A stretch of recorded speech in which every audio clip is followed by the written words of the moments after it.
नमस्कार जय Jagannath welcome to my channel Sophie cooks बनैबा आम भोजी स्टाइल भेज कुर्मा से आवश्यक सामग्री होची आलू अमृतभंडा कैप्सिकम बीन्स ग्रीन मटर गाजर बीट फूलकोबी पोटल पनीर मसला टमाटो अदा आउ किछि बतरा जाइथिबा चारमगज काजू आलमंड पोस्तक। प्रथमे पैन बसई तेल गरम करिबा काटी रखिथिबा पनीर को भाजी देबा।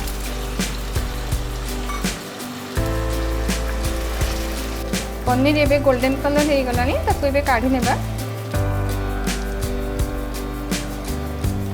तापरे काटी रखिथिबा आलू अमृतभंडा फ्राई करि नेबा।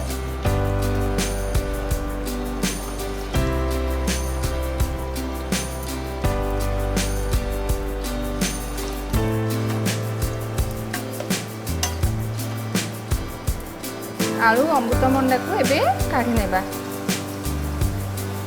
एबे सेथिरे अन्य परिबा सब पके भाजीबा।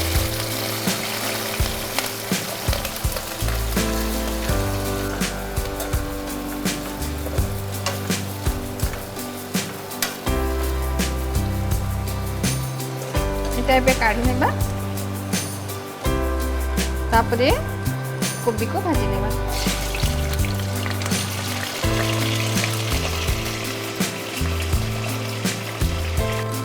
एबे कोबी को काढी नेबा। तापरे गाजर बीट पके नेबा। एबे गाजर बीट को काढी नेबा। सेसरे कैप्सिकम ग्रीन मटर एबे मटर कैप्सिकम को काढी नेबा। से तेल रे एबे किछि बटर ऐड करिबा। बटर पकेले से भल फ्लेवर आसे। तापरे किछि गोटा मसला पकेबा। गोटा मसला रे मु नेछि गुजराती तेजपत्र डालचीन जीरा आ चक्री।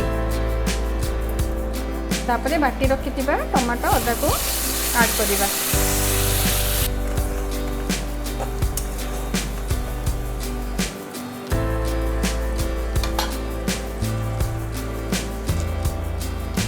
एबे स्वाद अनुसार लुण हलदी काश्मीर चिली जीरा गुंड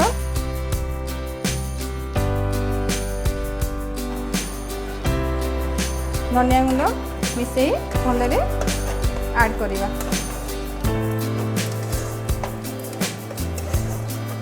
सेथिरे किछि कस्तूरी मेथी ऐड करिबा।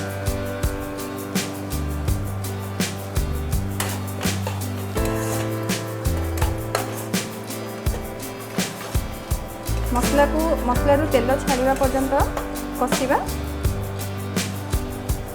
एबे सेथिरे बाटी रखिथिबा काजू पोस्तक चारमगज आलमंड पेस्ट को मिसई देबा।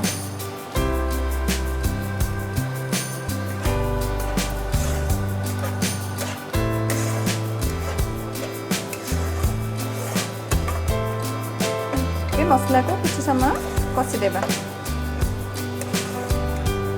एबे मसला हे आसलानी से छाणी रखिबा सब परिबा ऐड कर देबा।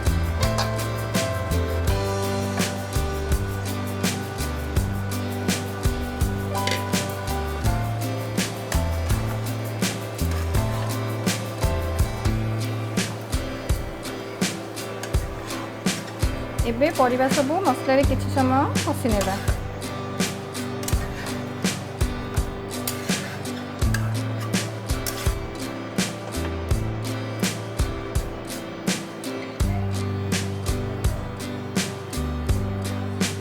एबे एथिरे भाजी रखिथिबा पनीर को ऐड करी समय कषि देबा।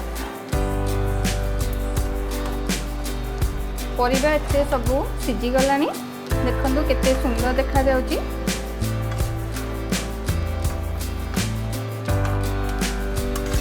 ताको किछि समय घोड़ी छाड़ी देबा। शेष को अल्प पानी दे फुटिबा पय छाड़ी देछि।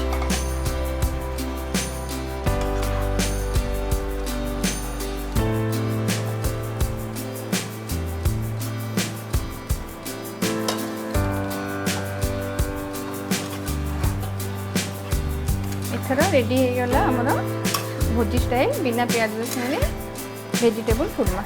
हाँ जदि मो रेसिपी भल लगुए तेज लाइक शेयर और सब्सक्राइब करेंगे और बेल आइकन दबाइबा को भूलिबेनी।